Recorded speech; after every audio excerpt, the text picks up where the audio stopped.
할렐루야. 오늘은 말씀을 전하기 전에 유머를 하나 좀 하고 넘어가야 될 것 같아요.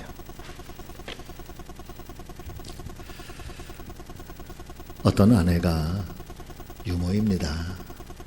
웃어주셔야 유머예요.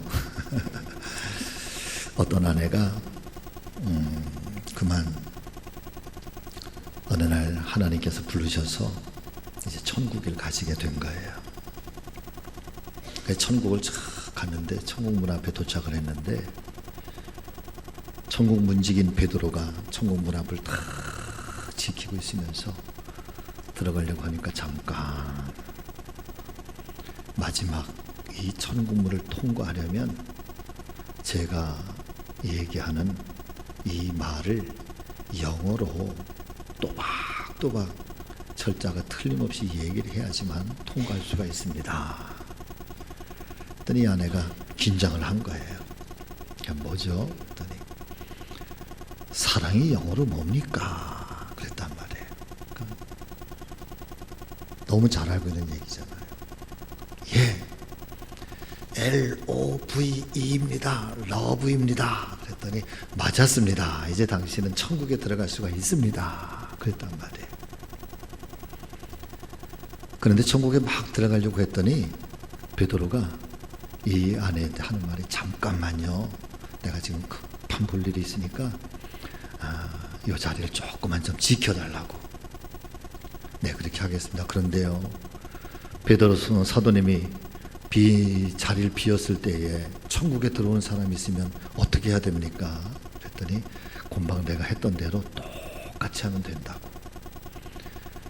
그래 베드로 사도가 이제 가서 볼일을 보러 갔는데 금방 조금 있다 보니까요, 저게 누가 아는 사람이 오는 거예요. 보니까 남편이 오는 거예요. 남편이 천국으로 오는 거예요. 남편을 보자 아내가 기겁을 했어요. 아니 여보, 애들은 어떻게 하고 벌써 여기로 왔냐고. 그랬더니 장례 마치고 바닷가에 놀러 갔다가 그만 그러는 거예요. 그게 얼마나 괘씸한지 말이에요. 얘가 천국 맞냐고. 나 이제 천국에 들어가려고 하는데 안 된다고. 베드로 사도가 말하는데 내가 얘기한 영어 단어를 철저하게 철자 하나 틀리지 말고 꼭 얘기를 해야지만 이 천국문을 통과할 수 있다고. 그랬더니 남편이 뭐냐고. 아내가 가만히 생각했다가 체코슬로바키아. 네, 여러분, 유머인데 이 얘기의 끝에, 유머의 끝에 하는 얘기가 여러분 같이 하십니다. 있을 때 잘해. 인사하십니다. 시작. 있을 때 잘해.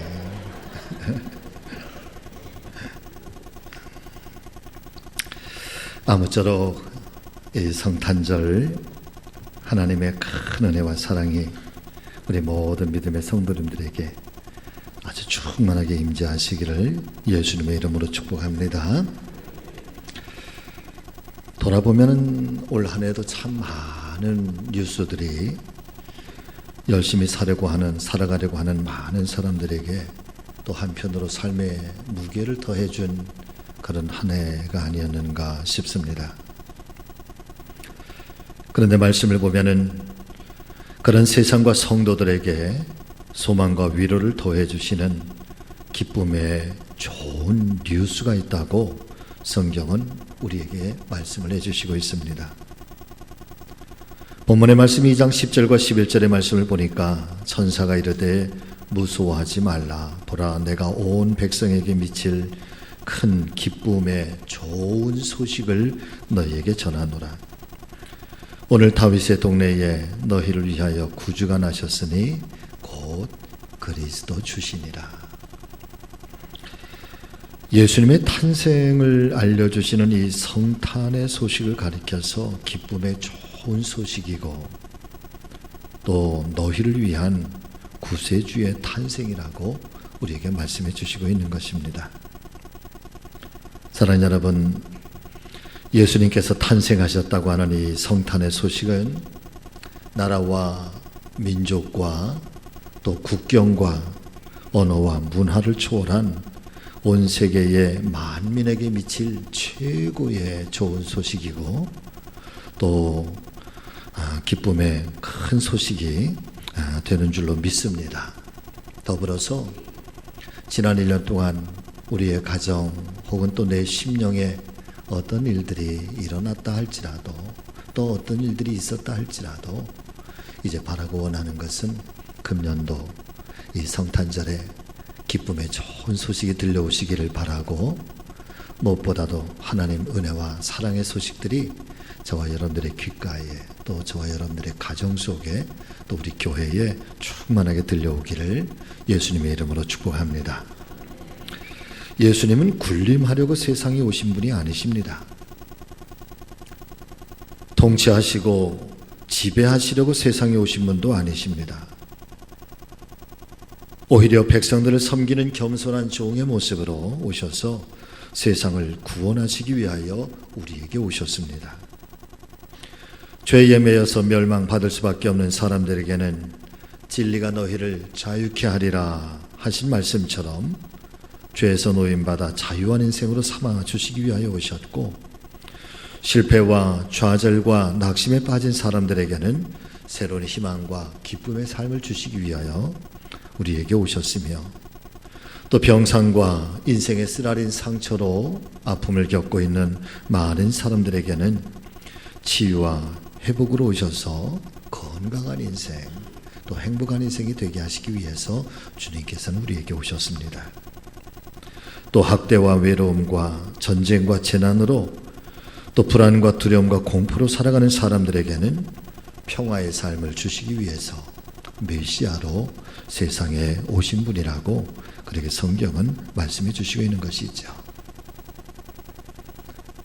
지금으로부터 2000년 전 바로 그날 새벽에는 천사들의 노랫소리가 온 천하에 온 어둠을 뚫고 울려 퍼졌다고 하였습니다. 지극히 높은 곳에서는 하나님께 영광이요, 땅에서는 기뻐하심을 입은 모든 사람들 중에 평화입니다.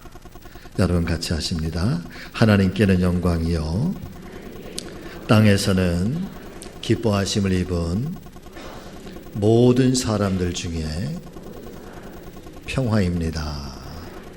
아멘.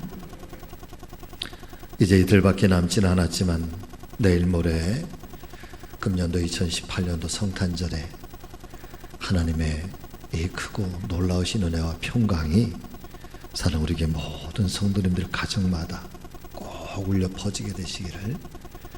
그래서 지난날의 근심은 바람처럼 날아가고 우리의 마음을 조아리게 했던 염려와 걱정들은 눈 녹듯이 녹아지고, 그리고 그 안에 하나님께서 함께 하시는 평화로움이, 고요함이, 또 잔잔한 은혜가 이 성탄절에 우리의 모든 가정들마다 함께 하시길 주의 이름으로 축복합니다.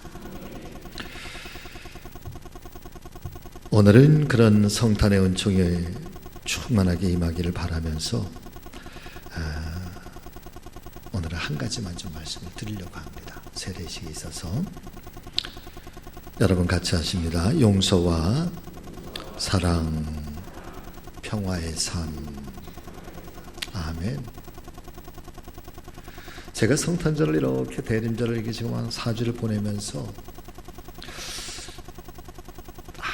아무리 묵상해봐도 성탄의 가장 큰 의미는 여러분 하나님의 사랑인 것 같습니다. 더불어서 그 하나님의 사랑과 더불어서 숨겨져 있는 것은 하나님의 용서하심. 그리고 결국 그 하나님의 사랑과 용서하심을 받은 이 하나님의 사람들이 이 땅에서의 삶을 어떻게 살 거냐라고 하는 것, 거기에는 결국은 정답은 평화의 삶이라. 요한복음 13장 34절의 말씀을 보니까 주님께서 분명하게 말씀하시고 계시는데, 새 계명을 너희에게 주노니 서로 사랑하라. 내가 너희를 사랑한 것 같이 너희도 서로 사랑하라.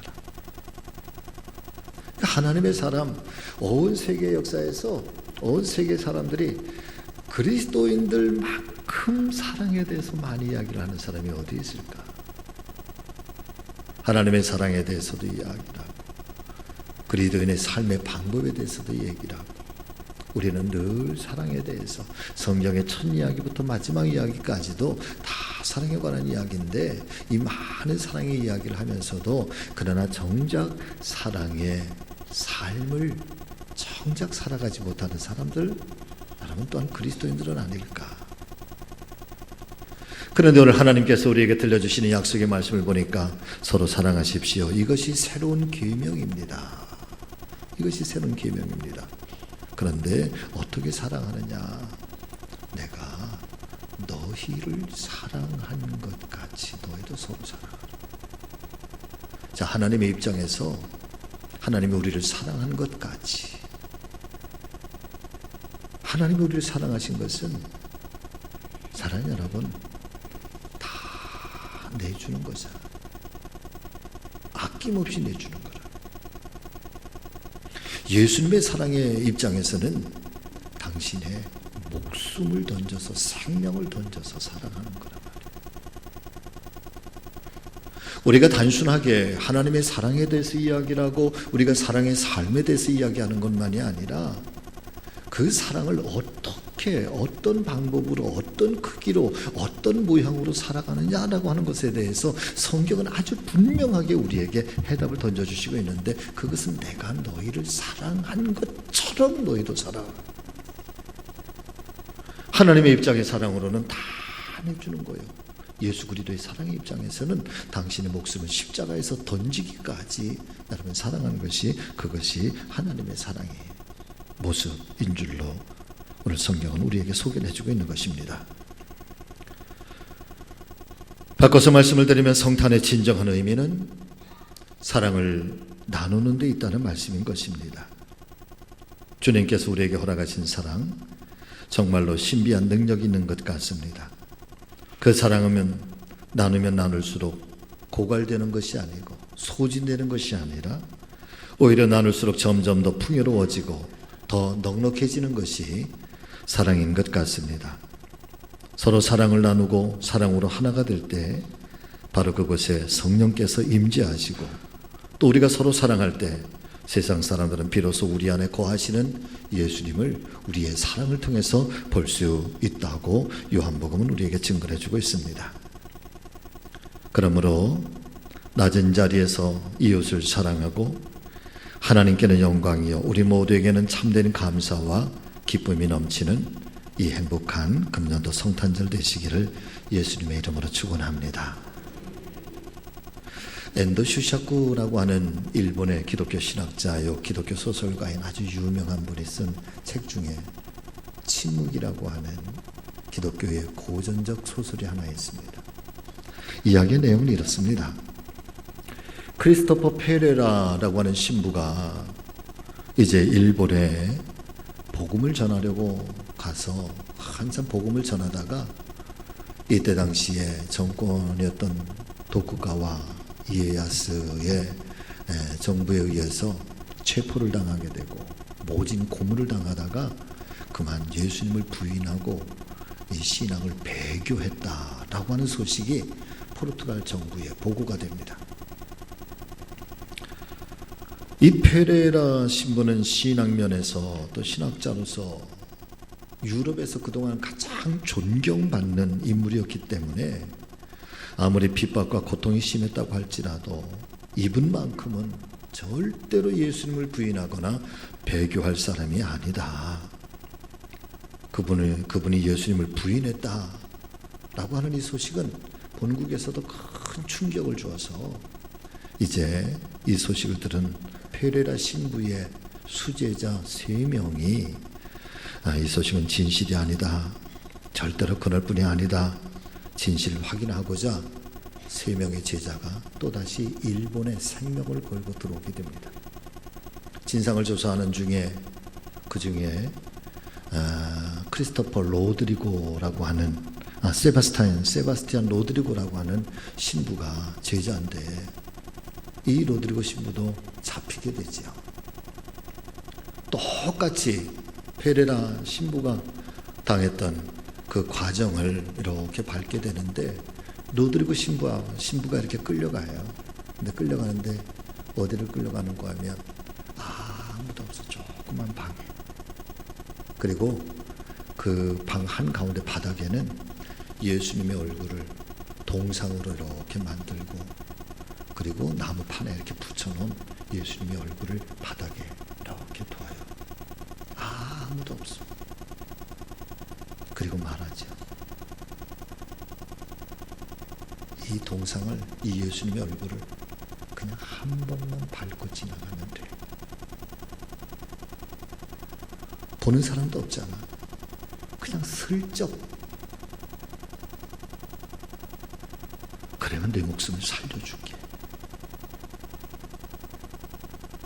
로드리고가 이 후미의 상 앞에서 갈등을 하는 거예요. 그러면서 속으로 끊임없이 외치지요. 나는 절대로 예수님의 얼굴을 밟지 않을 거야. 이 동상을 밟고 지나가지 않을 거야. 나는 배반하지 않을 거야. 나는 배교하지 않을 거야. 그런데 말이에요, 거기에 신부를 그 배교를 하지 않으면 그 다음에는 어떤 일들이 기다리고 있는가 하면 많은 무명의 그리스도인들을 두고 그 사람들을 여러분 대신 죽이는 거예요. 그 한 장면은 그 바닷가에 밀물과 썰물이 있잖아요. 바닷물이 썰물 때문에 다 밀려나가면 그 뻘에 그리스도인들을 갖다가 다 뻘 속에다 이렇게 다 집어넣고 어디만 남겨놓는 게 목만 남겨놓는 거예요. 그리고 시간이 점점 지나면서 바닷물이 밀물이 돼서 들어오기 시작합니다. 그 사람들을 눈앞에 두고 그 사람들 다 보여주고 그러면서 로드리고에게 그렇게 조건을 거는 거예요. 조그만 방에 아무도 보는 게 없는데, 너와 나만 알고 있는데 그냥 예수님의 동상을 밟고 지나가. 그러면 너도 살려주고 저 사람도 살려줄게. 자기 혼자만 죽는 거야 믿음으로 감당한다 하지만 자기 때문에 당하는 많은 사람들의 순교를 또 보면서 눈물을 흘리면서 그래 어떻게 해야 되나. 여러분, 그때 그 후미의 상의 예수님이 로드리고 신부에게 이런 이야기를 해요. 로드리고, 나를 밟아라. 나는 본래 밟히기 위하여 이 세상에 온 것이 아니냐. 나를 밟고 네가 살아라. 나를 밟을 때 내 마음이 아플 것이다. 그러나 나는 네 마음으로 아파해주고 눈물 흘려주는 그 사랑만으로도 나는 충분하다. 그리고 가서 나의 사랑을 전하여라. 로드리고, 나를 밟아. 난 어차피 세상에 밟히기 위해서 온 거 아니냐. 사랑하는 여러분, 우리는 신앙의 정결함이 기꺼이 예수 그리스도를 위하고 복음을 위하고 하나님의 나라를 위하고 내 생명을 다해서 순교의 길을 당당하게 가는 것, 그 죽음 앞에서 부끄럽지 않은 것, 찢겨지고 살까지 태워지고 사적의 짐승의 밥이 되고 때로는 깊은 감옥 속에서 그 엄청난 고난과 핍박을 당하면서도 나는 예수 그리스도를 믿습니다. 예수는 나의 구주입니다. 혹여나 북한 땅에서는 그렇게 총살을 당하면서도 여러분 그리스도인들이 다 신앙의 절개를 지킬 때, 그런 것이 우리는 신앙이고, 그렇게 기독교의 신앙은 그렇게 가야 됩니다. 그렇게 신앙은 지켜져야 됩니다. 여러분, 이것이 정결함이고 거룩함이고 순결함인 것처럼 생각을 하는데, 앤드슈 샤크는 이 침묵 속에서 오히려 역설적으로 이야기를 하는 거죠. 밟아. 나를 처참하게 밟고 지나가. 나는 어차피 세상 속에 밟히기 위해서 온 거야. 나를 밟고 내가 살아. 그러나 나를 밟고 지나갈 때 혹여나 내 마음의 한편에 양심이라도, 그래서 나를 밟고 지나가는 게 아프고, 그래서 속상하고, 그래서 그리 산중에 눈물 흘리는 것이 있다고 한다면 나는 그 사랑만으로도 나는 족하다. 주님은 여러분 그렇다는 거예요. 어찌 보면은 주님께서는 우리에게 큰 사랑, 어떤 거대한 믿음을 요구하시고 요청하시는 것이 아니라, 사랑하는 여러분, 때로는 부인하고 때로는 배반하고 때로는 모질게 주님 거칠게 그렇게 돌아서고, 그러면서도 한편 우리의 마음속에 그것이 너무 죄송해서 주님 너무 죄송합니다, 주님 너무 속상합니다, 용서해 주세요 하는 마음을 가지고 그렇게 그냥 아파하고 눈물을 흘리고 있다고 한다면 그것만으로도 나는 족하다. 여러분, 예수님의 사랑은 그렇다는 거예요. 하나님은 우리가 완전한 신앙인이 되기를 원하는 거 아니에요. 어디 한편에서, 정말 어디 한편에서 그렇게 주님을 떠나가고 그렇게 주님을 배반하고 주님의 얼굴을, 동상을 밟고 지나가면서도, 그러면서도 한편 우리의 마음속에 그저 아파하는 마음이 요만큼이라도 있다고 한다면 주님은 그 사랑만으로도 족하다.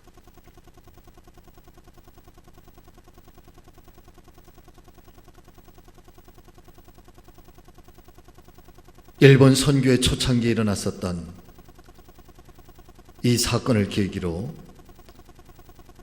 우리에게 분명하게 들려주시는 하나님의 음성, 하나님의 메시지는, 사랑하는 여러분, 용서가 무엇인지, 또 사랑한다고 하는 것이 무엇인지, 그리고 우리가 평화를 산다고 하는 것이 무엇인지 성경은 우리에게 들려주고 있는 줄로 믿습니다. 저는 간절히 바랍니다. 성탄절은 우리가 우리 안에 찾아오신 하나님의 끝없는 용서지요. 성탄절은 우리에게 찾아오신 하나님의 한량없는 사랑이지요.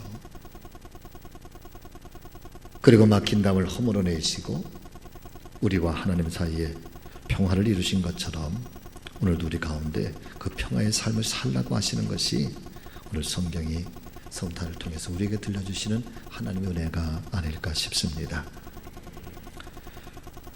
조창인 씨가 쓴 가시고기라고 하는 소설을 보니까, 이 가시고기는 애미가 새끼를 낳고 알을 낳고 떠나가면은 그 알을 잡아먹기 위해서 온갖 이방 고기들이나 이방인들이 자꾸 찾아와서 계속해서 공격을 하잖아요. 근데 가시고기가 잠도 안 자고 40일 동안 그냥 사투를 벌리면서 이 새끼들을 지켜내요. 40일이 지난 후에 알들이 부화하고 새끼들이 다 태어날 때쯤 되면 이 아버지 가시고기가 지쳐서 그만 세상을 떠납니다. 그러면 태어난 이 새끼들이 그 세상을 떠난 아버지의 그 몸을 여러분 다 뜯어먹어.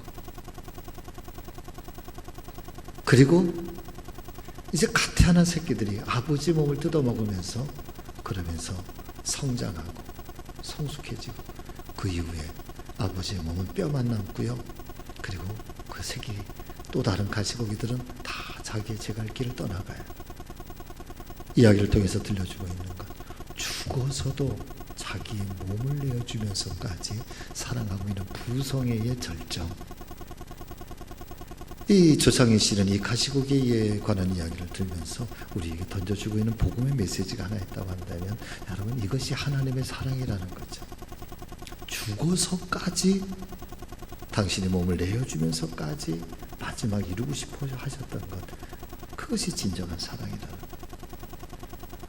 성탄은 여러분 그렇게 죽어서까지 우리에게 당신의 몸을 내어주시는 하나님의 사랑을 보여주시는 거고, 또 우리로 하여금 그 사랑의 삶을 살고 그 용서의 삶을 살고 그 평화의 삶을 살라고 가르쳐주시는 하나님 아들이 이 땅에 오신 그런 축복의 날이고 은혜의 날인 줄로 믿습니다. 이 사랑의 성탄, 여러분 이틀밖에 남지 않았는데 정말 멋지게 살아드리는 우리에게 모든 성도님들 되시기를 예수님의 이름으로 축복합니다. 이제 성례식을 행하도록 하겠습니다.